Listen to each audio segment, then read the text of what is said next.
A gente estava conversando e estava falando sobre alguns médicos que eles trilham uma jornada um pouco diferente, né? A gente estava até comentando sobre um rapaz também que não é médico, mas que ele influencia outros médicos a tentarem fazer algumas coisas diferentes, né? E aí quando a gente está falando isso, em qual ponto que eu queria debater contigo? Hoje, a forma como o mercado, vou colocar mercado da medicina, é conduzido hoje, privilegia o médico. Por exemplo, hoje é muito diferente do que era no passado, que o médico ele se formava, ele já tinha um monte de vaga de emprego, possibilidade, oportunidade de trabalhar. Você que é um cara que é o grande diretor da Psix, né? Que tem acesso a muitos médicos, como que você enxerga isso hoje? É inquestionável que o mercado da medicina mudou muito ao longo das últimos 10 anos, 15 anos. Eu tenho quase 15 anos de formado. Quando me formei, no dia seguinte já tinha já proposta de plantão, as vagas de residências, principalmente em psiquiatria, tinha uma disponibilidade boa, tanto é que quando eu fiz a prova de residência, a maioria dos serviços tinham menos candidatos que vagas, então bastava você fazer o mínimo que você passava em muitos serviços, e serviços até universitários, Para psiquiatria? para psiquiatria. Nossa. Então a gente tem essa mudança também de perfil que passa a formar mais profissionais. As vagas de residência basicamente se estagnaram. Eu vi um último dado que aumentou quase 200% o número de novas faculdades, de vagas para estudantes na medicina. E, obviamente, ao longo dos próximos 5, 6 anos, a gente vai praticamente dobrar o número de médicos no mercado. E ao mesmo passo que as vagas de residência, em geral, aumentou em torno de 20%. Então, fica aí uma desproporção de 10 vezes para 1. Né? Uhum. E também tivemos uma outra mudança que antigamente a psiquiatria era um patinho feio da medicina, por assim dizer. Eu mesmo, na minha faculdade, a gente tinha 200, a minha turma era 200 pessoas, o meu ano era 200 médicos se formando, 4 turmas. Foram eu e mais 2 colegas que fizemos psiquiatria. Hoje a gente vê ali as faculdades de medicina, a psiquiatria geralmente fica entre as 3 mais escolhidas. E geralmente fora as especialidades básicas, clínica, cirurgia, e Ginecologia, ginecologia obstetrícia. talvez Tirando essas, pediatria também. a pediatria tem sido pouco É. procurada. Então, tirando essas 3 cadeiras básicas, que geralmente a pessoa vai fazer outras coisas depois, a psiquiatria hoje é a preferida dos alunos. Né? Então, na minha época era dermato-radiologia, hoje é psiquiatria disparado. Então, a gente mais ou menos manteve o número de vagas de residência em psiquiatria no Brasil todo, a gente não teve um aumento do número de vagas.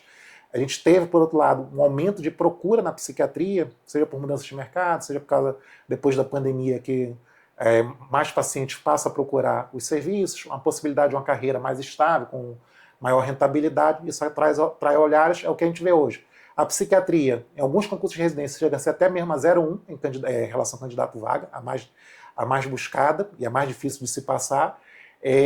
Ao mesmo passo que a gente vê muito mais profissionais entrando no mercado. Então, a gente estava falando, por exemplo, só o estado de São Paulo, nos últimos 4 anos, aumentou o número de 50 mil médicos em 4 anos registrados em São Paulo. Então, a gente está pensando aqui, há 10 anos atrás, que a gente tinha no Brasil todo cerca de 200 mil médicos, quando eu me formei, e já está botando só em 4 anos um quarto do que tinha na minha época. E só em São Paulo. Só em São Paulo, que a gente está falando do principal mercado do Brasil. Né? Uhum. Então, a gente tem essa mudança de perfil. Então, na minha época, você já saía da faculdade basicamente já com emprego garantido no dia seguinte, você já tinha uma facilidade maior de conseguir entrar na residência médica, você fazendo um mínimo ali de 50%, pelo menos na psiquiatria, algum serviço você entrava, por mais que não fosse o top one. Você tinha também uma demanda maior para outras áreas, dermato, radiologia, que hoje deu uma esfriada. Agora, o que a gente vê? Cada vez mais profissionais se formando, se lotando, principalmente em grandes centros, a gente tem poucas oportunidades de trabalho. Tem colegas, alunos, que comentam que às vezes demoram 1, 2, 3 meses sem nenhum emprego depois da formatura. Na minha época isso não acontecia, era coisa de 1, 2 dias. Alguns profissionais, às vezes, que realmente não. E alguns que vivem praticamente de bicos, fazem um plantão aqui, outro ali, mas não conseguem ter algo estável, não conseguem ter um vínculo mais sólido, seja em plantão, seja em UBS, e acaba que às vezes ali fica sem às vezes até mesmo uma dificuldade de renda que ele tem ali durante o período pós-formatura. Então a gente vê essa mudança no perfil médico. E é algo que pode até piorar ao longo dos próximos anos. A gente tem algumas faculdades de medicina que ainda vão botar novos profissionais no mercado, caso ainda não completaram aquele ciclo de 6 anos. Outras faculdades ainda sendo autorizadas. Muitas dessas faculdades, estava vendo até um estudo essa semana, 60% estão localizadas em cidades que não têm uma infraestrutura básica para lecionar medicina, então não tem uma rede básica, não consegue fornecer pacientes de maior complexidade para que o aluno consiga ali aprender durante a formação. Tanto é que a gente tem uma discussão no Congresso de aprovar um exame da OAB para os médicos, já aprovado no Congresso, no Senado, agora indo para a Câmara. Então a gente vai com a precarização da medicina, seja na formação, seja nas oportunidades de emprego, seja uma dificuldade também na educação, na especialização, de um modo geral, seja via residência, ou seja uma pós-graduação médica de boa qualidade. Que a gente vê também uma profusão de muitas instituições basicamente vendendo certificados. Então, na tua visão, você acha que o médico hoje está ganhando menos? Também? Isso está correlacionado com isso? Sim. Tem tanta questão de estar ganhando menos, os plantões, ao longo desses 15 anos, que eu tenho visto, teve até um reajuste até mais ou menos 2018, de lá para cá os plantões ou estão pagando a mesma coisa, e a inflação aumentou muito, então tem a perda de poder de compra, e tem algumas cidades que até mesmo diminuiu o valor pago por plantão. Então o profissional que hoje está saindo da faculdade, onde que ele vai possivelmente se inserir no mercado? Plantão. O plantão que hoje, em 2025, paga o mesmo que pagava em 2018, 2015, então possivelmente isso aí já demonstra uma perda de poder de compra. Então o profissional tem que trabalhar mais para continuar ganhando um mínimo ali adequado para ele ter um padrão de vida adequado, conseguir pagar as despesas desde do mês a mês. A coisa vai ter mais horas de trabalho, mais estafa, menor possibilidade dele se especializar, às vezes de estudar, de compartilhar o tempo, a qualidade de vida dele com a família, e com isso a gente tem uma sobrecarga aí, o profissional depois ao longo do tempo se afastando do trabalho porque está doente, então a gente tem diversas questões, repercussões negativas que a gente vê, seja no ensino, seja já no próprio exercício da medicina, a precarização médica. Caramba, que coisa, né? Então a pessoa ela entra com aquele sonho de se tornar médico, fazer uma coisa que vai gerar um benefício para a sociedade como um todo, espera ser muito bem remunerado para isso, e na prática, na verdade, o que a gente está acontecendo é que tá ficando defasado o negócio, né?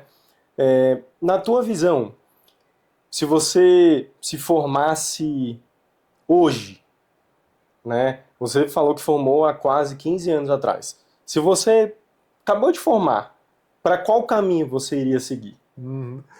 Eu até brinco, Léo, quando converso com os amigos. Meu filho está hoje com 4 anos, o outro com 7. Se eles quiserem fazer medicina daqui a 10, 15 anos, eu acho que eu recomendaria eles não fazerem. Então ter muito cuidado nessa escolha, que a tendência a longo prazo é piorar cada vez mais. Então, eu fico me questionando hoje. Uma faculdade de medicina aqui no Brasil está entre 12 e 15 mil reais.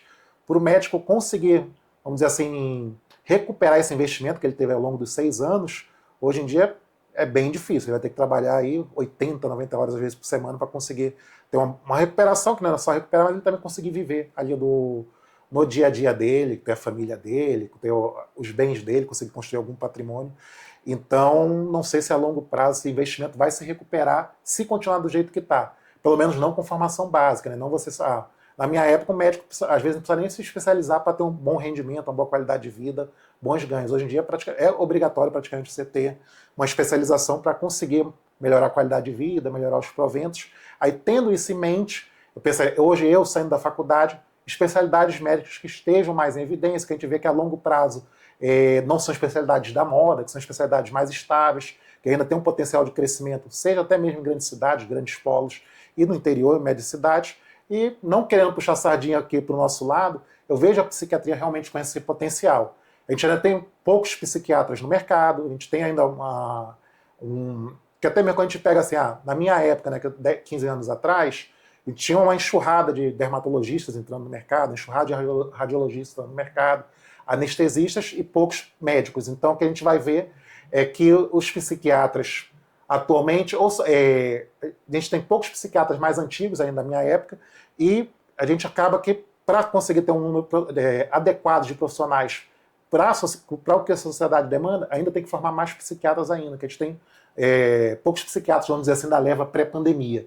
Então é uma especialidade que ainda tem espaço tanto para crescimento de novos profissionais, quanto com a demanda cada vez crescente. A população tem adoecido cada vez mais da saúde mental, a gente também tem a redução do estigma da saúde mental, então a população busca cada vez mais o psiquiatra, antes ficava buscando ginecologista, urologista, ia no clínico, no endocrinologista, o último ia só no psiquiatra quando nada mais resolvia. O psiquiatra médico de doido. Era né? médico de doido, ia no neuro, mas não ia no psiquiatra.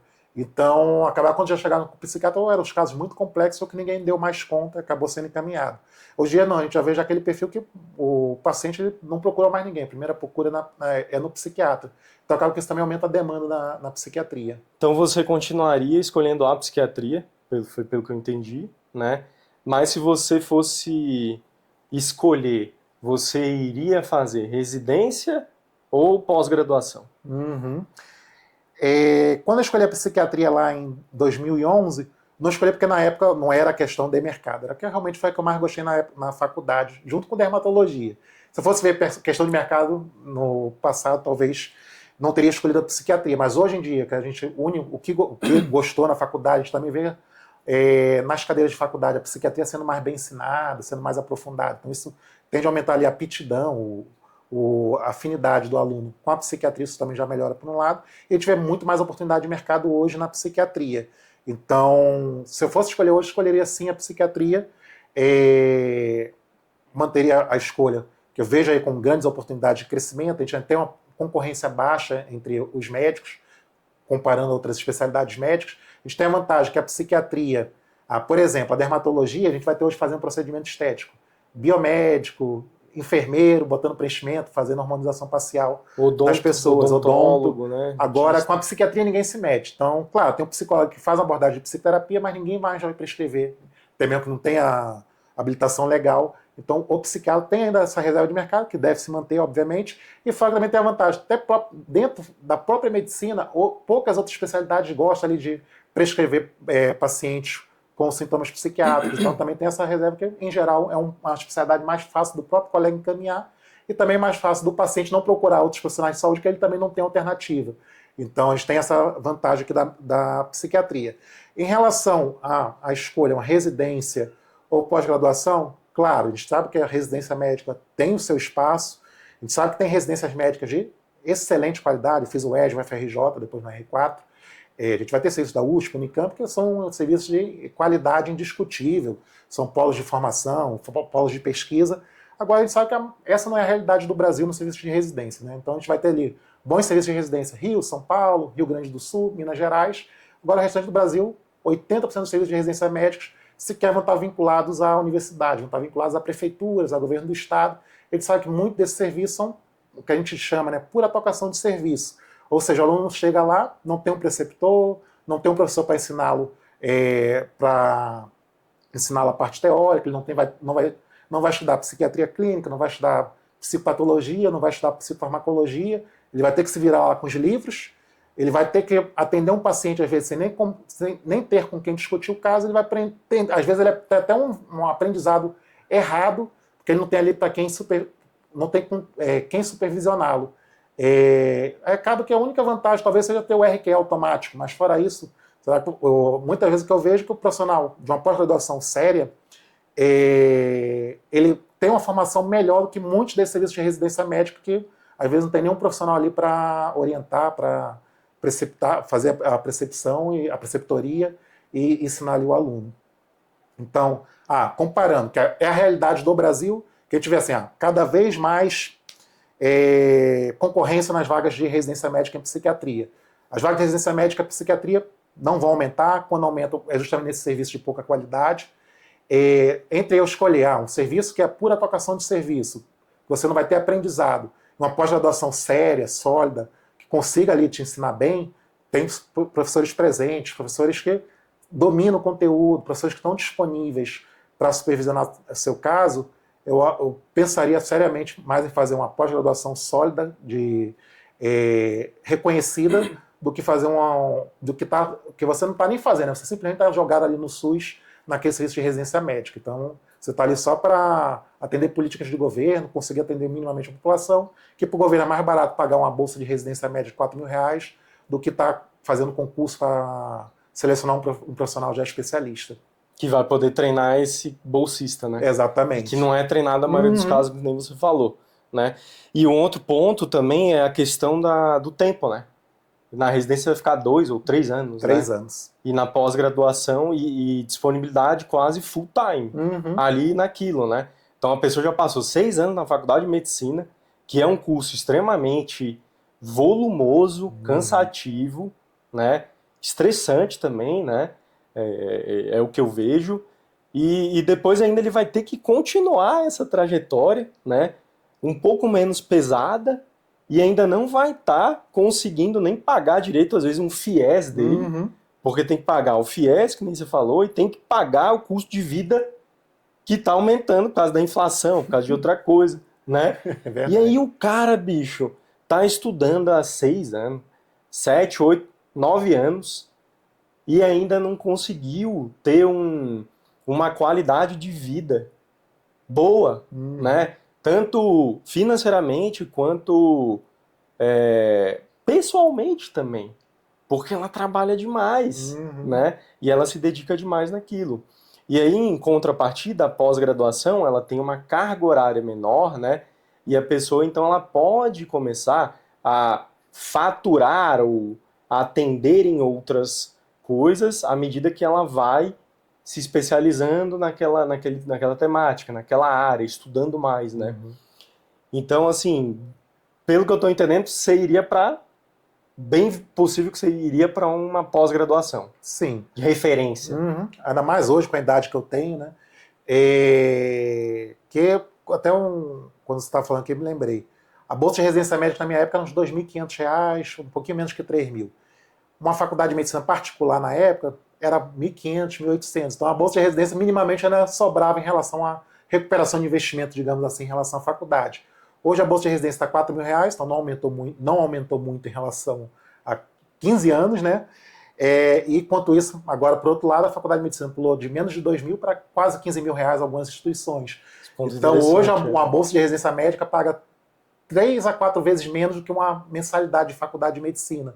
Então, a pessoa ali conseguir sobreviver só da residência médica, a ponto dela conseguir recuperar o investimento, seja financeiro, seja de tempo que ela botou ali na faculdade da medicina, complicado. Então, o que acontece na prática? Esse profissional está ali 60, 30 horas na residência médica, e ainda na pouca hora que ele talvez tivesse de descanso, ele ainda tem que fazer um plantão por fora. Então, ele acaba que ele se cansa demais, ele não consegue ter uma qualidade de vida, não consegue ver a esposa, não consegue ver o filho, às vezes não consegue nem ter uma namorada para ter um relacionamento. Não tem tempo para sair, para conversar. E acaba que com isso ele não consegue sustentar direito, ao pouco que ele tem ali a bolsa de residência médica, ou com muito suor ele consegue fazer algum plantão por fora, aí nesse horário que ele poderia estar estudando, ele está ali dando plantão, acaba que ele já tem ali todo um viés ruim de aprendizado. Então na residência ele não tem preceptor, não aprende. Quando ele poderia ter um tempo livre, talvez pegar um livro para conseguir contornar um pouco esse déficit, ele não tem esse tempo livre porque ele tem que dar um plantão fora. Então acaba entrando ali num ciclo vicioso que às vezes é um profissional mal formado no mercado. Esse profissional que às vezes está saindo muitos desses serviços de residência, já não estou falando todos, mas a maior parte desses serviços de residência é essa a realidade. Agora, por outro lado, pós-graduação. O aluno sai da faculdade, porque ele pagou lá R$ 15.000, ele consegue se inserir no mercado, consegue ganhar mais que 15 mil, então ele consegue recuperar o investimento nessa lógica financeira, e não só isso, ele consegue ter uma qualidade de vida, que ele consegue ir na academia, consegue ter um relacionamento, consegue ter tempo para estudar, e ele conseguindo aí adentrar numa pós-graduação que consiga, uma pós-graduação que seja séria, transmita conhecimento, uma pós-graduação que também consiga se encaixar nessa necessidade dele, nessa rotina, ele, por um lado, ele está fazendo aquela transição, então ele está saindo ali da faculdade de medicina, está ganhando dinheiro dele, está construindo o caminho dele, está construindo a família dele com qualidade de vida, ao mesmo tempo que ele está aprendendo a psiquiatria com boa qualidade, com qualidade sólida, teórica, com a instituição boa, com presença de professores, então ele vai conseguir ter ali o melhor dos mundos, né? Um aprendizado bom por um lado, ao mesmo tempo que ele tem uma qualidade de vida, uma renda que ele compatível hoje com 2025, ele consegue se manter e recuperar o investimento dele de tempo, de dinheiro que ele teve na faculdade de medicina, com qualidade de vida. Tu falou aí que o médico que na psiquiatria, ele pode já ter ali 15 mil, né? Faturar 15 mil ali, ter um rendimento de 15 mil reais. Você, você acha que esses 15 mil, da onde que ele vem? Ele vem de quais tipos de serviço, Uhum. né? Então vamos imaginar esse cenário, que a pessoa se formou no outro ano, ela não passou, ela queria residência, ela não passou, ela foi para pós-graduação. Tá, ela foi para pós-graduação. Sobrou muito mais tempo para ela. À medida que ela faz a pós-graduação, ela já pode ser inserida no contexto dessa especialidade? Ela já pode trabalhar em coisas relacionadas à psiquiatria? Com certeza. Tá? O que a gente vê, assim, a gente tem oportunidades no Brasil todo. Então, grandes centros, cidades médias, pequenas, a psiquiatria tem essa vantagem que é uma especialidade que a gente vai conseguir inserir em qualquer cidade, né? Diferente talvez de uma oncologia, por exemplo, vai ficar restrita a grandes cidades, grandes centros. A psiquiatria ela não depende de instrumentos complexos, tecnológicos, caros. Ela é feita ali com uma cadeira para o médico, uma cadeira para o paciente, uma mesa. Não precisa nem de computador, precisa só papel para poder fazer receitas. Então tem essa vantagem que a psiquiatria você consegue exercer em qualquer lugar do Brasil. E hoje até mais ainda, né? Hoje em dia a gente não precisa nem de cadeira e mesa, a gente pode fazer de casa com o Computador, né? teleatendimento. Então o profissional ele consegue ali ter oportunidade, por um lado, em CAPS, por exemplo, depois ele pode transitar para ambulatórios especializados, pode transitar para clínicas de convênio, de plano de saúde, ou ele pode até mesmo já se inserir no mercado particular, que a gente vê ainda que seja talvez com ticket menor no primeiro momento, para ele ganhar clientela, se ele conseguir fazer um bom trabalho de posicionamento, ele consegue já começar, por exemplo, consultório de psiquiatria muito mais precocemente do que alguém, às vezes, que está fazendo uma dermatologia, uma especialidade que demande mais investimento, ou que tem uma concorrência maior, que seja mais concentrada em centros urbanos. E a psiquiatria tem essa vantagem, né? Às vezes ele não precisa nem do investimento para estar pagando aluguel, não precisa nem do investimento para estar comprando um espaço físico, que ele consegue fazer de casa dele. Temos, inclusive, o Rafael, meu sócio, ele hoje só tem de casa. Então, a gente tem essa vantagem que a psiquiatria tem, e obviamente que isso dá uma qualidade de vida maior também. Então, o profissional hoje está saindo da faculdade de medicina, a gente vê esses dois perfis, né? O profissional que tenta a faculdade, tenta a residência médica, que é aquele profissional, às vezes, que tem uma disponibilidade de tempo para ficar estudando para concurso, que às vezes ele não passa de primeira, espera lá 2, 3 anos, lembrando que a prova de residência médica geralmente é uma vez no ano só, mas a maior parte dos profissionais, infelizmente, não tem essa disponibilidade. Aí acaba tendo que entrar no mercado e escolher uma pós-graduação, fazer uma pós-graduação. Esse profissional que vai por esse caminho, que é a maioria, que a gente tem que pensar que dificilmente alguém vai ter pai e mãe para ficar sustentando, ou algum familiar para ficar sustentando, para ficar estudando 2, 3 anos para passar na prova de residência. Esse profissional, no primeiro momento, obviamente, ele talvez tenha que inserir ali no contexto mais generalista, de UBS, mas no segundo momento ele já consegue, depois que ele já está ainda até mesmo em formação na pós-graduação, já conseguir transitar para a psiquiatria. Até mesmo aqueles que ainda trabalham BS, na atenção primária de saúde, hoje, como a psiquiatria é a segunda maior queixa que vem ali nos postos de saúde, nas UBS, na saúde da família, o próprio profissional que já está ali inserido no contexto, ainda que de UBS, ele já está aprendendo, já está praticando ali a psiquiatria. Que a psiquiatria hoje tem mais demanda, por exemplo, do que queixas pediátricas, tem mais demanda do que queixas ginecológicas obstétricas na saúde, na atenção primária. E a psiquiatria, ela atende todo o público, né? Porque você tem a psiquiatria da infância e adolescência, que você vai atender na infância e adolescência, né? Você tem a psiquiatria, psicogeriatria, que é mais focada nos idosos, né? E você tem a psiquiatria geral, que pode atender os adultos também. Então ela permeia né, todas as idades. Então é uma área muito rica e, como você falou, o custo de entrada, né, é baixo, né? Então a barreira de entrada é baixa ali, né? Você não precisa ter um consultório presencial, você pode fazer telepsiquiatria, né? Você não precisa de equipamento, que nem você falou, dermatologia, oncologia, oftalmologia, né? Você vai precisar atender numa clínica que tem isso aí, né? E a psiquiatria não precisa disso. Então é mais um ponto que conta, né? Com certeza. Favor, né? Então, assim, é de fato uma grande área que a gente vê crescer muito. Outro dia eu vi dentro demografia médica que o CFM publica anualmente, eu estava dando uma olhada, não vou ter os números precisos aqui, mas eu estava dando uma olhada que, em termos de aumento da quantidade de pessoas na residência, a psiquiatria acho que é o top 2 assim, de percentual, né, de crescimento. Uhum. Então, tipo, em um ano ela tava X, no outro ano ela tá X mais 20, né? Então, assim, comparado com outras, a galera tá buscando muito mais psiquiatria, né? Porque eu acho que enxergam isso, mas muito pela demanda de mercado, né? Que hoje ficou muito mais acessível esse negócio de que você pode buscar o psiquiatra mesmo para resolver o teu problema, né? E aí você falou sobre vários trajetos aqui que um médico que vai focar em psiquiatria pode seguir. Então você fala, ele pode realmente ir para a UBS, mas já pode começar num CAPS.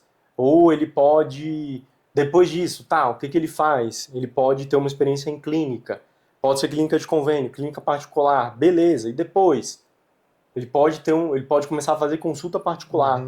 Mas ele também pode fazer o quanto antes possível essa consulta particular, né?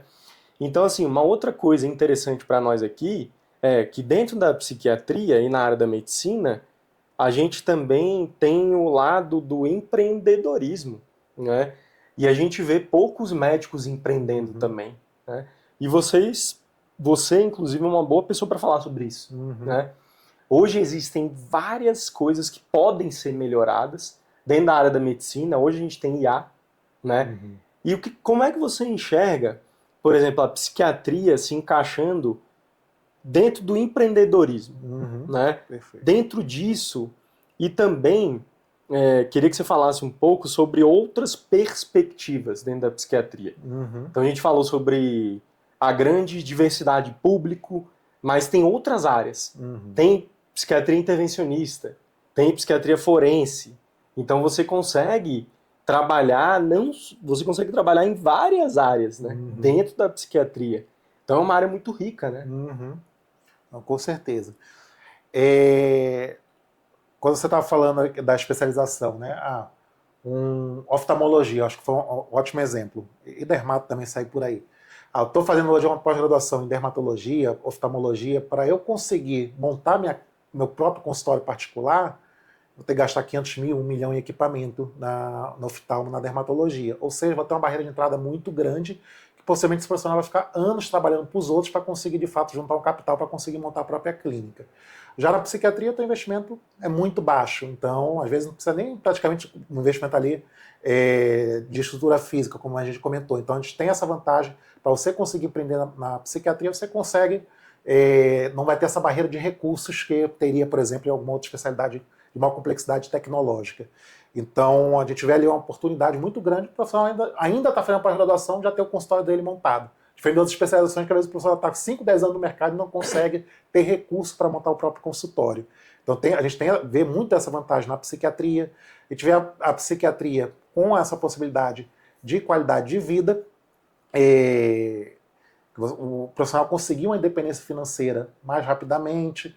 E com isso, o que eu mais aconselho, né? A gente vê na psiquiatria muitos profissionais que ainda estão nessa insegurança, que ele está ali ainda atendendo na UBS, ele recebe aquele salário dele fixo, por exemplo, e ele tem um temor de investir, às vezes, na carreira particular, que ele não... vou deixar de ganhar aqui meu fixo de 10, 15 mil para empreender na psiquiatria, que eu vou ficar dependendo ali da variável de consultas ao longo do mês, que pode acabar gerando essa segurança de fazer a transição adequada de carreira. O que eu recomendo? Quanto mais antes você começar, mais cedo você vai conseguir chegar no seu objetivo de ser independente, de ter uma estabilidade financeira dentro da psiquiatria. Então, não estou falando, vou abandonar tudo a noite por dia, largar aqui meus vínculos de trabalho e passar na psiquiatria. Não. A psiquiatria tem uma boa segurança. A gente consegue, então, entrar com a barreira baixa de investimento, às vezes nem ter consultório físico, ter totalmente à distância. O ticket médio de consulta da psiquiatria, em geral, é maior do que de outras especialidades. A psiquiatria você consegue atender pacientes particulares antes do que outras especialidades, Isso tudo favorece a pessoa conseguir investir tempo, conseguir investir energia no consultório, de fazer esse consultório render e conseguir viver desse consultório. Então não precisa ter esse temor de fazer a transição, que quanto mais energia botar, maior retorno vai ter.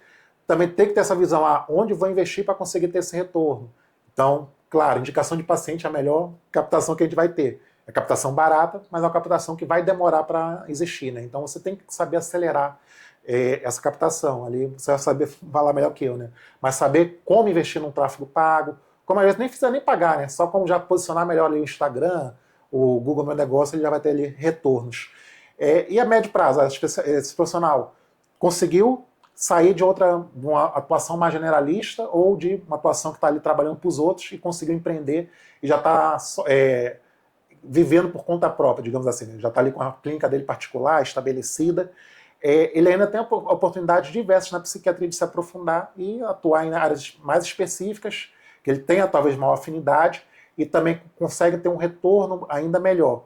Então, por exemplo, a gente tem a área da psiquiatria infantil, da infância e adolescência. A gente sabe que tem demanda cada vez maior. Se antes a gente tinha um estigma na população geral, tinha um estigma ainda maior na população infantil. E hoje em dia os pais já perderam isso. Que antes os pais levavam o filho no pediatra, no neurologista, porque tinham medo de levar no psiquiatra infantil, porque nem existia psiquiatra infantil. Então hoje a gente já leva já de primeira opção lá um psiquiatra infantil quando tem, mas ainda tem muitas cidades que não tem. Então se o profissional consegue se especializar para atender essa demanda, se ele tiver uma afinidade com esse público, é uma possibilidade dele estar ainda com a independência financeira ainda maior, dele conseguir ter um retorno ainda maior. O ticket médio de consulta da infância e adolescência é em torno de 30% maior do que a da psiquiatria geral. Tem uma escassez maior de profissionais, então ele tende a ter uma demanda reprimida, uma oferta reprimida, que você consegue ter um retorno em menos tempo ainda, então ele consegue se posicionar melhor, consegue cobrar um preço maior, consegue transmitir valor de forma mais rápida. Então acho que é uma área muito interessante. Uma outra área, puxando a sardinha para o meu lado, né, que é a psiquiatra forense.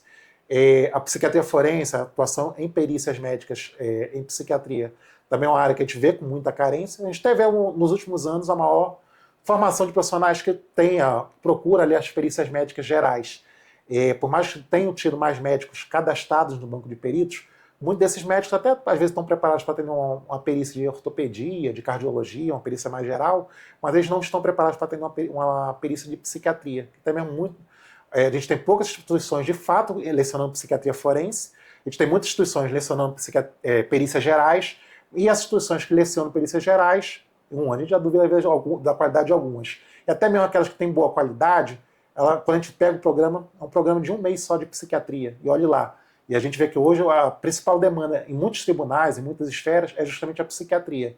Então é difícil o profissional aprender ali, conduzir um set pericial, uma perícia médica, tendo um mês só de conteúdo em psiquiatria, quando a psiquiatria, em muitos casos, já responde por 40%, 50% de toda a demanda em perícia em determinada esfera. Hoje superou ortopedia e cardiologia.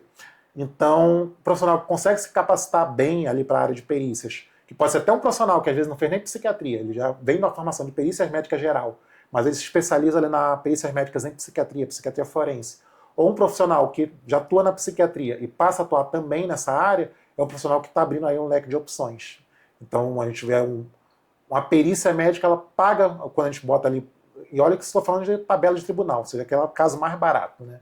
Ela paga ali uma média de 2 vezes o ticket da consulta padrão de psiquiatria. Aqui no DF, Distrito Federal, por exemplo, o tribunal costuma pagar R$ 1.900, R$ 2.000 numa perícia custeada pelo próprio tribunal, que é aquele caso que a parte que está ali no processo não pode pagar, né? Que ela tem hipossuficiência, consegue comprovar que ela tem aquela gratuidade de justiça, que ela não paga os custos processuais.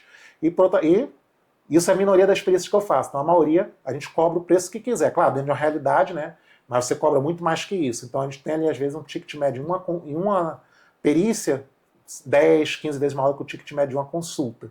Então, consegue o profissional, às vezes, ter uma qualidade de vida ainda maior dentro da psiquiatria forense, conseguir ter uma outra qualidade de atendimento, uma outra área de atuação, seja em substituição, hoje não atendo mais paciente, por exemplo, de consultório, seja em complementação. Ele pode continuar atuando, atendendo paciente de consultório e também atuando em perícias.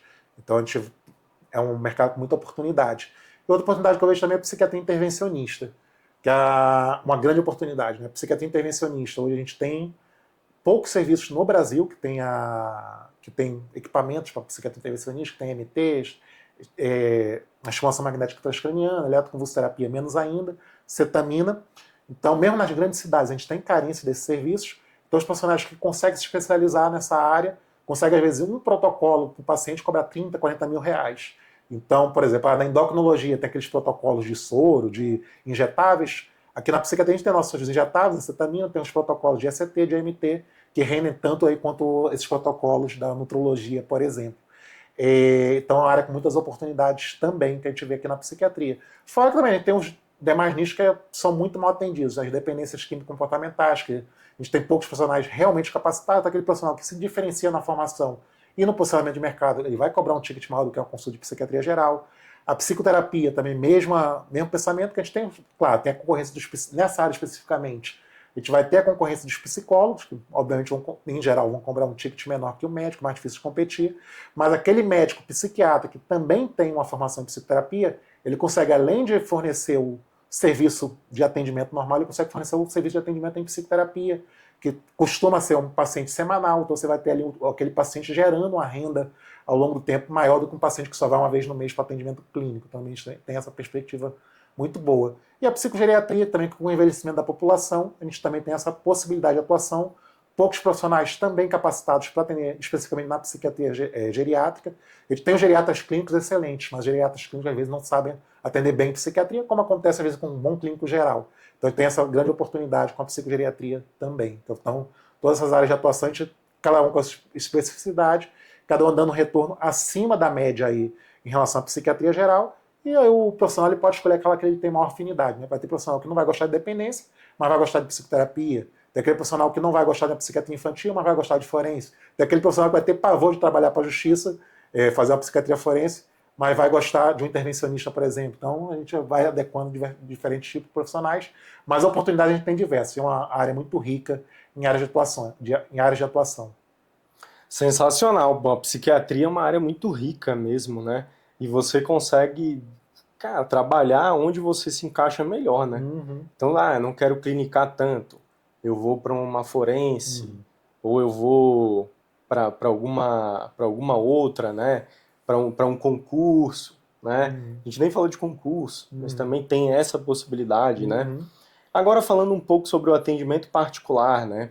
Porque a gente comentou que também é uma grande possibilidade e que quando esse médico ele se forma, logo, a gente falou aqui que logo ele pode começar a atender, tá? E eu acho que cabe a gente também, nesse nosso bate-papo, falar um pouco do que a gente vê acontecendo no mercado, né? E quando eu falo do mercado, eu estou falando da procura pelo psiquiatra, pelo médico que atende em psiquiatria dentro do mercado aqui no Brasil. Eu falo Brasil por quê? Porque a psiquiatria, você pode atender o Brasil todo. Online, fora do estado, fora da região que você está, ou presencial dentro do teu raio de atendimento. Então você está olhando para o Brasil todo, né? Você está olhando o Brasil todo, uma população de 200 e tantos milhões de habitantes, né? Demanda altíssima. Demanda altíssima é o que acontece na prática. Então a gente vê por que acontece isso. Além de ter uma procura que cada vez aumenta, tá? Existem gráficos que mostram isso. Google Trends é uma ferramenta que mostra isso. Hoje a gente está no pico de procura por psiquiatria, tá? Além disso, além dessa grande procura, também existe essa coisa de você... Me fugiu aqui a linha de raciocínio. Mas essa procura, além dessa procura, também existe... Me fugiu aqui, mas eu vou continuar e depois eu lembro aqui esse negócio. O que eu quero falar? Cara, tem muita demanda, tá? Geralmente, quando as pessoas buscam essa demanda, o que elas encontram? Elas encontram uma clínica de convênio, elas vão atrás do plano de saúde. Primeira coisa, né? O brasileiro é assim. atende meu plano? É isso. Essa é uma das primeiras perguntas da maioria. Do que não passou, do que ainda não teve esse atendimento, né? Porque o que já teve, ele vai começar a procurar outras coisas que a gente já vai falar aqui, né? Aí ele fala, tá, atende meu plano? Ah, tá, atende. Aí ele vai lá ser atendido pelo plano. Cara, a consulta de plano, na maioria dos casos, não dá para generalizar, ela, ela não é a mesma coisa do que uma consulta particular. Ela não é. Ela não é justamente por isso. Por ser plano. O repasse do plano, do convênio, é muito inferior ao que você conseguiria com um atendimento particular. Então, cara, o mercado se regula por si só. Cara, você vai ter problema nessa consulta, você não vai resolver o teu problema, na verdade, né? Você como paciente. E aí você vai buscar a solução, até cair num atendimento melhor, que vai ser o atendimento particular. Então hoje, quem tem consultório particular, seja presencial ou online mesmo, pode falar consultório, ele vai atender uma demanda de pessoas que não tiveram seus problemas resolvidos em plano de saúde, que precisam de um acompanhamento para a vida, porque tem um transtorno sério, importante, né? Então, eu acho que o que eu tinha me fugido antes é algo relacionado a isso que eu queria falar mesmo, que é esse negócio de você não ser atendido pelo caminho natural, cliente convênio e tal, você vai e busca o atendimento particular. Então, hoje no mercado, a gente vê uma grande demanda, sim, mas a gente também vê uma diferença de quem consegue absorver essa demanda para quem não consegue. E aí, na tua visão, e pelo que você vê de mercado também, o que você vê de diferente dos médicos que atendem em psiquiatria que tem mais resultado ou que conseguem tirar 20 mil para cima em comparação com os que ficam reclamando que não tem paciente? Ter paciente tem, né? Por exemplo, quando a gente fala só de transtorno ansioso, no Brasil tem cerca de 10% da população tem transtorno ansioso. Então a gente já está falando de mais de 20 milhões de pessoas. Fora os outros transtornos, né? Então está falando possivelmente 30, 40 milhões de pessoas que têm algum tipo de transtorno mental que uma hora vão demandar algum cuidado médico. E justamente isso, um plano de saúde, às vezes ele remunera muito pouco, ele tem que pagar procedimentos complexos, tem que pagar tratamentos oncológicos caríssimos, tem que pagar intervenções cirúrgicas muito caras, então ele tem que fazer uma balança de equilíbrio, então acaba que aquelas especialidades que são meramente consulta, como é o caso praticamente de toda a psiquiatria, ele vai remunerar 80, 100, cento e poucos reais, isso quando não glosa, demora 3 meses para pagar.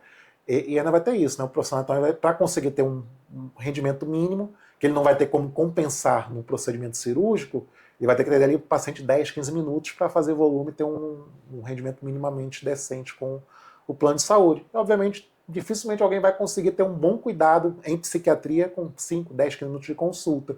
E vai gerando essa insatisfação. Então o paciente pode até ir no primeiro, no segundo, no terceiro médico com plano de saúde, que vai ver, aqui foi o doutor fulano que não me atendeu bem, vou ali no Beltrano. Beltrano continua atendendo bem, Ciclano continua atendendo bem. Então o problema está no plano de saúde, vou procurar agora um profissional que resolve meus problemas, ele vai acabar pagando para esse profissional. Então, você conseguindo saber se posicionar, fazendo uma divulgação adequada, sabendo se posicionar com autoridades, obviamente sabendo psiquiatria também, né? Então você primeiramente tem que ter uma boa formação para você ter um bom conhecimento para transmitir a autoridade. O que eu vejo que os colegas que conseguem ter, tiveram uma boa formação de base, sólida, muitos inclusive nem fizeram residência médica, fizeram pós-graduação, que conseguem transmitir esse conhecimento, essa confiança no paciente, conseguem ter empatia, ouvir ali o paciente com cuidado, fazer uma consulta bem estruturada, seguindo os protocolos, uma consulta que realmente ele consiga entender o paciente, consiga fazer um planejamento com o paciente, traçar uma conduta, explicar ao paciente, esclarecer o paciente, é um profissional que vai ser, que é o profissional que a gente espera que seja mais bem sucedido, que é o profissional que o paciente ele vai ganhar confiança, que ele nenhum médico do plano me ouviu como esse médico ouviu. Então, na primeira consulta, o paciente já vai criar confiança. Você sabendo explicar bem aquele paciente, você também, obviamente, não vai existir milagre na psiquiatria. Você não tem que comprometer o paciente que ele vai curar, vai ter ali 100% da melhora da noite para o dia. Mas você sendo sincero, conseguindo explicar para o paciente, transmitir a segurança, esse paciente possivelmente vai voltar a segunda vez. É o que a gente brinca, né? Mais importante que a primeira consulta é a segunda consulta, que isso demonstra que o paciente confiou no profissional, por mais que às vezes não tenha melhorado 100%, ele está ali para trazer as dores dele para o profissional ajustar, fazer os ajustes necessários na conduta e ao longo daquele caminho fazer um vínculo para que aquele paciente melhore. E a vantagem da psiquiatria é essa também, né? Que a psiquiatria, o profissional, ele, em geral, né? O paciente não vai se resolver em poucas consultas, em poucas semanas ou meses. Então, aquele paciente que vai estar ali retornando todo mês, geralmente por pelo menos um ano. Então, você já está gerando ali um tempo maior daquele paciente tá dando retorno financeiro, que a gente também não pode deixar o lado financeiro de lado. Todos nós temos contas, boletos para pagar. Então, o paciente ali que entra bem no psiquiatra, que está sendo atendido ali no consultório particular do psiquiatra, sendo bem atendido, sendo bem manejado, sendo bem conduzido, aquele paciente pelo menos vai gerar ali pelo menos uma consulta mensal por 12 meses, em bons casos, né? E às vezes tem aquele paciente 3, 5 anos, o resto da vida. Então, tem essa vantagem que não é uma especialidade tipo dermatologia. Vai lá, cura a acne e acabou. Então, a gente tem essa vantagem também da psiquiatria, que são pacientes que às vezes ficam a vida toda com o profissional, e o profissional que às vezes está com tanta agenda, tanto paciente, tanta agenda cheia, que ele não consegue nem mais abrir vagas novas, que aqueles pacientes estão lá de longo prazo. Tem colega que eu vejo lá que tem fila de espera para poder atender um novo paciente, que ele tem que dar prioridade para aquele paciente que já está em acompanhamento com ele. Então, o que eu vejo os profissionais mais bem-sucedidos são justamente profissionais, resumindo, que conseguiram ter uma boa formação, conseguiram captar essa boa formação, conseguem transmitir essa boa formação em autoridade, seja na rede, seja ali no dia a dia para o paciente. Esse paciente, ao criar segurança, ele volta para a segunda consulta, ele volta para a terceira, mantém o acompanhamento 1, 2, 3 anos, às vezes para o resto da vida. É um paciente que melhora, é um paciente que recomenda outros amigos, faz aquela indicação, o boca a boca do médico. Então esse médico, no primeiro momento, tem que ali se posicionar através do tráfego pago, mas no segundo momento, quanto mais bem sólida for essa condução dele do caso, maior número de indicação, e aí ao longo de, às vezes, 2, 3 anos, não faz nem mais nenhum investimento em tráfego, ele está lá só com a indicação, que ele está com tanta agenda cheia que ele não consegue nem mais botar novos pacientes. Então, o que eu vejo são esse caminho.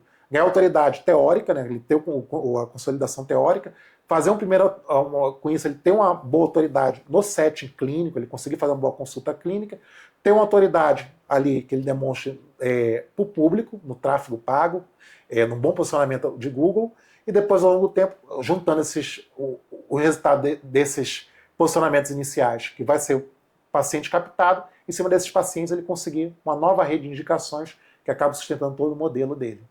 Perfeito. Então, esse profissional que tem mais resultado é o que faz algumas coisas diferentes, né? Uhum. Que não são coisas tão triviais. E ele vai em busca desse conhecimento, aplica e consegue ter o benefício disso, né? E aí me surgiu até uma curiosidade aqui. Hoje a gente vê uma onda dentro da medicina de protocolos e planos de tratamento. Então, por exemplo, eu vejo isso muito na nutrologia, eu vejo isso, vamos citar a nutrologia, que são aqueles pacotes de emagrecimento, que aí o profissional vai lá, embute um monte de serviço, né? E acompanha por um determinado tempo. Então ele empacota aquilo num produto, aumenta ali o preço daquilo, né? O valor daquilo, e vende, né? Na psiquiatria, você acha que tem espaço para esse tipo de tratativa? Acho que assim, é uma possibilidade, é um caminho que pode ser aberto sim. A gente até voltando um pouquinho lá, né, atrás, que é o médico de modo geral, até hoje, né? O médico na faculdade de medicina ele não tem muito essa visão empreendedora, ele não tem nenhuma cadeira de gestão de consultório, de administrativo, de legislação, de marketing. O médico geralmente ele está ali para ser mão de obra, às vezes escrava do SUS, ele não tem esse planejamento, essa mente empreendedora. Aí no segundo momento que ele começa a ter uma realidade de mercado, que ele consegue ver alguma possibilidade de retorno no próprio empreendimento, que ele tende ali se esforçar, às vezes se ele não for bem guiado, ele também não consegue construir. Então é importante ele procurar boas formações, procurar boas mentorias, tutorias para essa parte profissional também, para ele complementar o conhecimento técnico dele científico, e com isso ele começar na prática dele primeiro se posicionar, depois, que até mesmo para você vender um protocolo desse, você tem que saber se comunicar bem com o paciente, saber se posicionar, para que o paciente ele tenha essa confiança. E respondendo a sua pergunta, eu vejo sim oportunidade na psiquiatria. O que a gente tem aí na psiquiatria? A psiquiatria ela não vai ser uma especialidade com único atendimento, né? Então, o paciente, pelo menos mensal, você vai estar vendo. Então, na melhor das hipóteses, que é um paciente que alguns transtornos de menor complexidade vai ficar no mínimo ali 12 meses com você, você às vezes já consegue às vezes fazer um pacote, digamos assim, desses atendimentos que você vai fazer mensal ao longo desses 12 meses, você já vai vender ali de imediato, você ter um capital logo de imediato, que às vezes você consegue incluir alguns serviços a mais, né? Então você consegue às vezes incluir um tira-dúvidas ali no WhatsApp, disponível, de maior prontidão. Então acho que tem essa possibilidade sim. Às vezes um paciente mais complexo, você tem que ver o que acontece, de 15 em 15 dias, você já conseguir vender esse pacote de maior número de consultas. O paciente de psicoterapia, que eu acho que é até um exemplo melhor ainda, o paciente semanal, você já vender esse pacote de sessões que você vai ter previsão de um ano, vai dar você conseguindo captar bem, você conseguindo transmitir bem, você tem essa possibilidade de fazer protocolos dentro da psiquiatria. E fora para a psiquiatria intervencionista, a gente está pensando em procedimentos tão ou mais caros que da nutrologia, por exemplo, que você pode ali fazer um bom planejamento de posicionamento e você também conseguir vender esses pacotes. Legal. Então, assim, para o médico ingressar nesse tipo de tratativa, ele tem que estar aberto a isso, né? Na prática, a gente vê uma minoria aplicando isso, né? E uma grande maioria com discriminação sobre isso, né?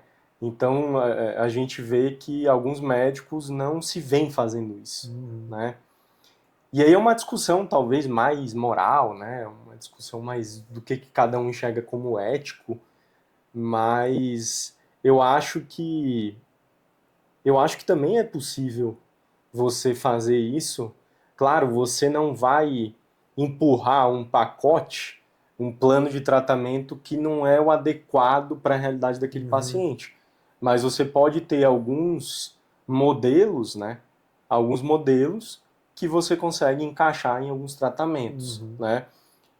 E para mim é muito mais fácil, eu não sou médico, enxergar desse jeito, né? Inclusive trabalho com marketing, então é mais fácil ainda, né? Porque eu olho muito para o mercado e como aproveitar a demanda de mercado, né? Então, assim, cara, as pessoas que assumem essa tratativa, que de certa forma é inovadora, né? Porque ela vem diferente do que a maioria das pessoas fazem, né? Elas têm mais resultado, né? Tudo bem, a gente vê que algumas pessoas vão a mais, né? E elas, de fato, elas rompem essa barreira ética. Então, assim, eu ainda acho que um médico, se eu me formasse médico, eu me posicionaria no meio termo, né? Então eu tentaria criar alguns planos, poderia ser até num modelo de clínica, num segundo momento, mas eu tentar trazer alguns pacotes de tratamento, né? Não sei se o termo é pacote, mas é na verdade combinar algumas coisas que a gente sabe que precisa ter para você conseguir gerar um resultado ou tocar a tua conduta ali. Por exemplo, você vai pegar uma pessoa que está em dúvida se ela tem um TDAH, né? Então a gente vê o psiquiatra atendendo essa pessoa, ele é o médico, ele é a pessoa responsável por fazer esse diagnóstico, tá? Mas eu poderia fazer uma avaliação neuropsicológica com um psicólogo.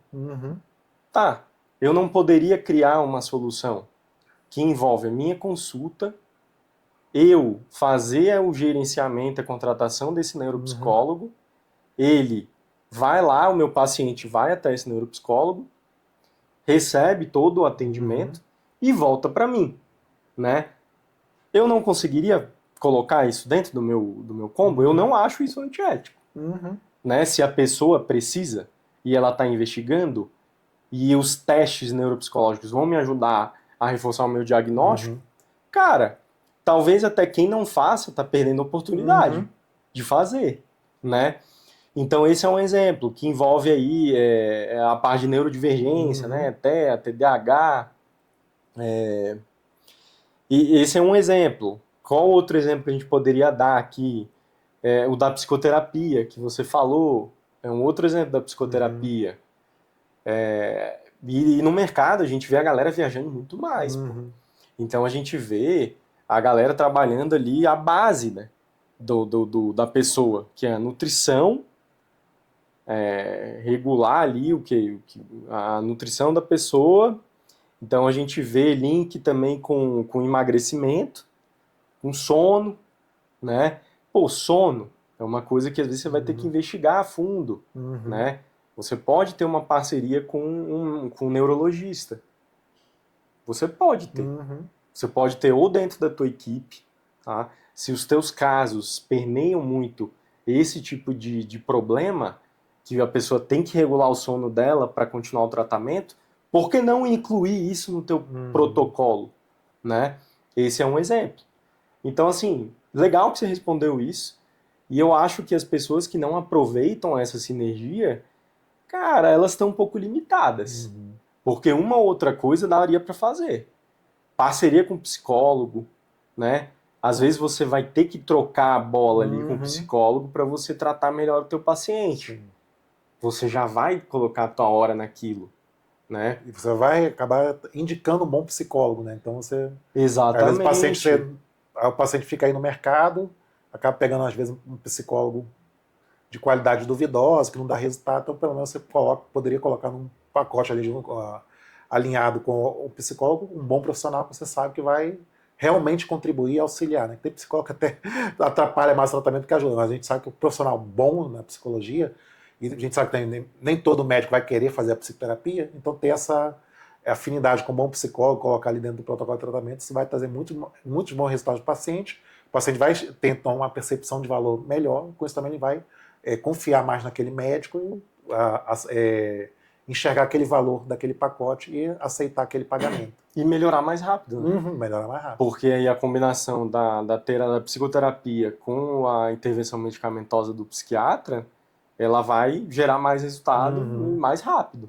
Né? Um resultado mais rápido ela vai gerar. Então, assim, você não está vendendo uma coisa que não é o que vai acontecer. O intuito é esse. Você não está prometendo algo que não dá para ser cumprido, né?